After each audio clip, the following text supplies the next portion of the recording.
Hey everyone, Happy New Year, and we want to say Happy New Year and welcome to the very first Radiotopia Presents of 2024. It's a series that we are truly excited about. It's called Shocking, Heartbreaking, Transformative.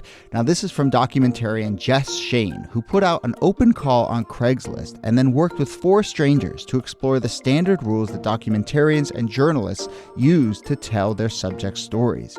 So the series gets into all sorts of questions about what happens when people's real lives are collected, edited, and consumed. The show pulls back the curtain on what goes on behind the scenes of your favorite nonfiction shows. And then it turns in on itself and some really interesting twists and turns along the way in the making of the show. I've gotten to know Jess a little bit over the making of this show. Every time I chat with her, there's a new wrinkle to this story. It is really incredible. So go check out the new Radiotopia Presents series, Shocking, Heartbreaking, Transformative. It is out now on your favorite podcast platform.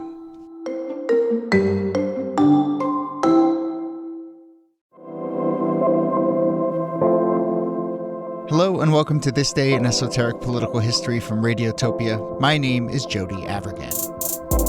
This day, May 7th, 1958, a letter is publicly released, supposedly written by Andy Knutson, demanding that his wife, Minnesota Representative Coya Knutson, withdraw from politics and return home. Coya Knutson was a member of the Minnesota House of Representatives for 4 years, then beginning in 1955 represented Northwest Minnesota in the U.S. House. But after her estranged husband Andy wrote this letter, which got picked up by the press, imploring her to return home to domestic life, she was embroiled in scandal. It became known as the Coya Come Home letter, one of the more egregious examples of sexism in American politics. We're going to talk about it, but first, a quick shout out to listener Matthew Colley, who suggested this topic. So thank you, Matthew. But here to discuss is, as always, Nicole Hemmer of Columbia. Hello, Nikki. Hello, Jody. And I'm very excited to welcome someone who I've done a lot of podcasting with, but not for a while. My former 538 colleague, now with CNN. It is very nice to say this again.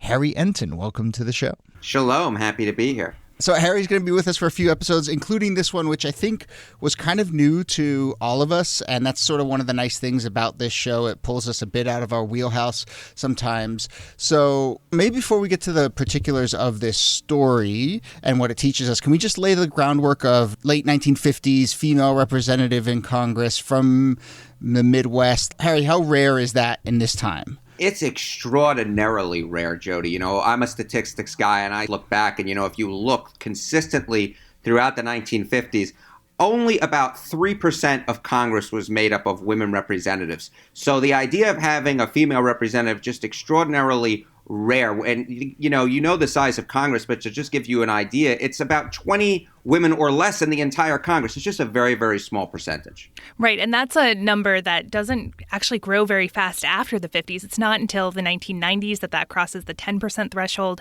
And we're still under the 25% threshold. So, you know, it was obviously much rarer back in the 1950s, but it's going to stay pretty rare. And I think the other kind of rarish thing about her is that she's a Democrat. It was more likely to see women in the Republican Party, which again is another big switch. It's women being elected in the Democratic Party that finally drives those numbers past 10 and 20%.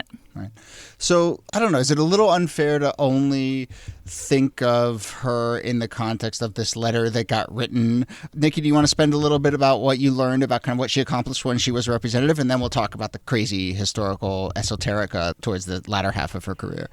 Yeah, she actually did things that are still with us today, even though we don't think about her as a major political figure of the 1950s. I mean, if you've filed your taxes lately, although you have a few more months to do it, and you see that little box you can check off to donate money to the presidential campaign financing, she's the one who introduced that. If you have a stay on your student loans right now, she was the person who introduced the bill that would lead to federal student loans. So she had a real impact on politics, and including something that's also in the news lately, being a big supporter of the Equal Rights Amendment. Okay, and then what happens is in 1958, her husband writes a letter, and I just want to read the letter here and then have you react to it. But this letter comes out that is ostensibly written by her husband, and it says, Coya, And this is, I'm quoting here, it says, Coya, I want you to tell the people of the 9th District this Sunday that you are through in politics, that you want to go home and make a home for your husband and son. As your husband, I compel you to do this. I'm tired of being torn apart from my family. I'm sick and tired of having you run around with other men all the time and not your husband. I love you, honey. So that's a kind of stunning letter. Harry, had you heard about this incident before and this letter before? You know, I have to be honest, I hadn't. And as I hear it, it is both completely believable in the sense that where we were in this country at one point and still in the places we need to go in terms of gender equality. But at the same time, it's so ridiculous and just gives you an understanding of how far women have needed to come in order to get anywhere near the place in society that they should get at. I had not heard about this, which is kind of interesting to me insofar as I wonder whether or not this story has been sort of kept underground, not spoken about for some reason, but I think it's really important that we're talking about it. Yeah, and I think it fits in really interestingly with 1950s politics and culture in general. I mean, this was a time when women all over the country were being called to come back home after going to work during World War II. Mm-hmm. And this idea that women should be housewives, it wasn't a new idea, but it was resurgent in the 1950s. And this is playing off a lot of those ideas. Right. So there are some particulars about the relationship between husband and wife in this case, and there were allegations of a sort of abusive, rocky relationship there. But then there's the larger context of just what a husband can command of a wife. I don't know, this is sort of a big thing question, but Nikki, when you look at a story like this, how much do you have to sort of take it about, well, these two had a particular relationship, this letter was a product of that, or how much do you take that step back and say, well, this really tells us a lot about gender relations at the time?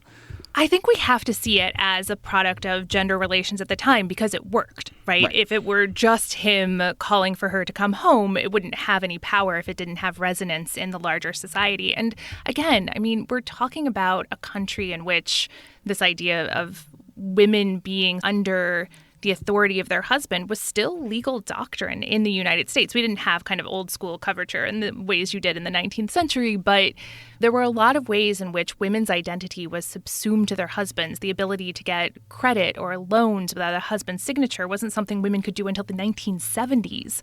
So I think it does speak to the politics and culture of the 1950s. So we should say that Andy Knutson later recanted these statements, and then this sort of information started to trickle out that this letter wasn't just a letter that a husband wrote to his wife, but it was actually part of a campaign to basically undermine her election. And, you know, there are quotes in some of the literature around this where people refer to it as some of the dirtiest tricks that they'd ever seen in politics.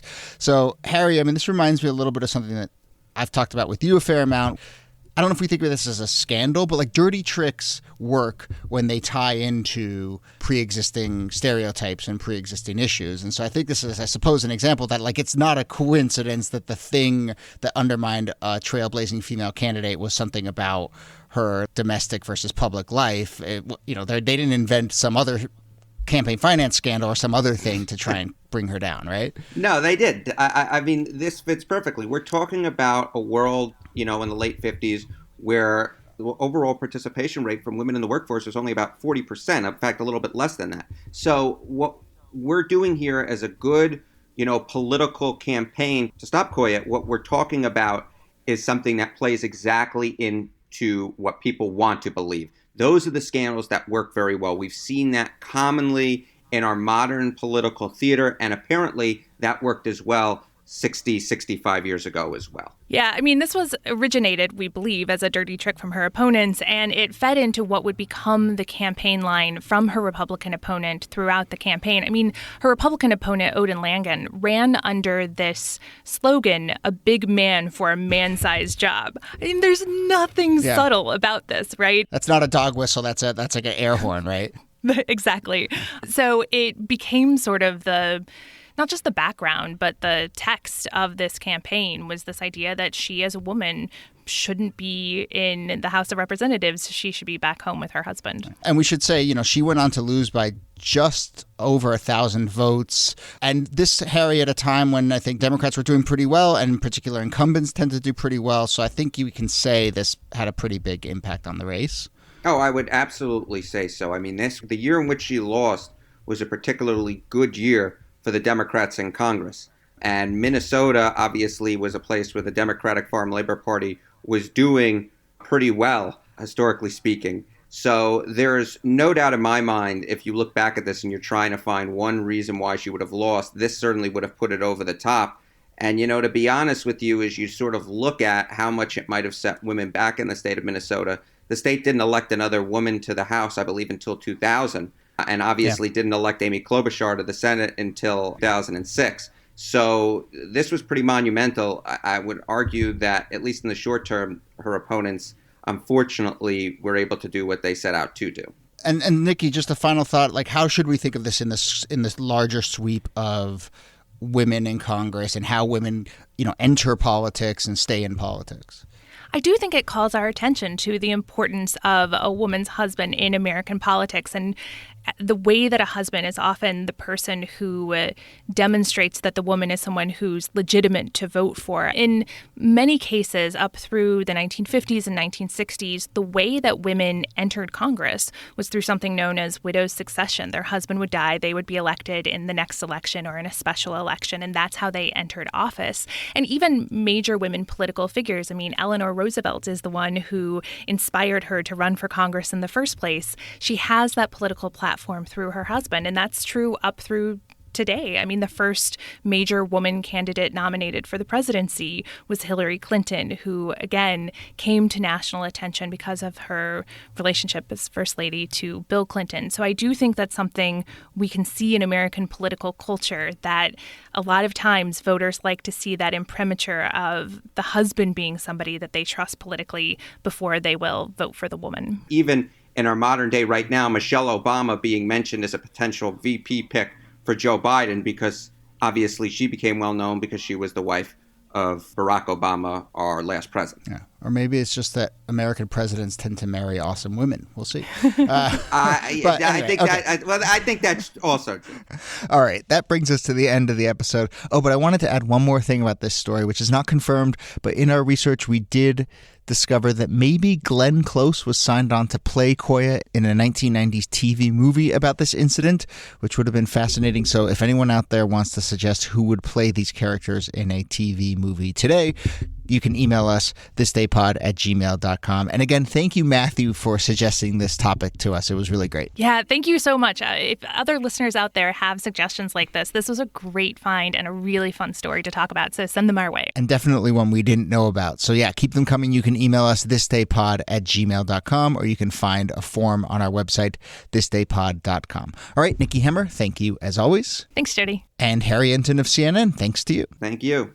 This Day in Esoteric Political History is a proud member of Radiotopia from PRX. Our researcher and producer is Jacob Feldman. As I mentioned, you can reach us at thisdaypod.com or on social media at thisdaypod. That's on Twitter and Instagram at thisdaypod.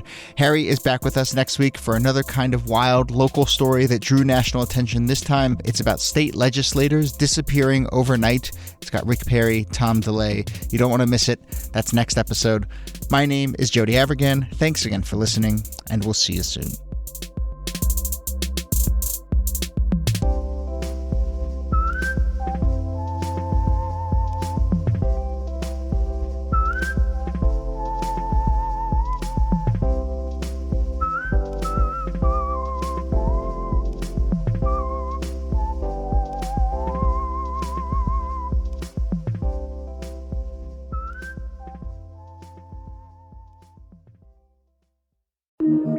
Radiotopia.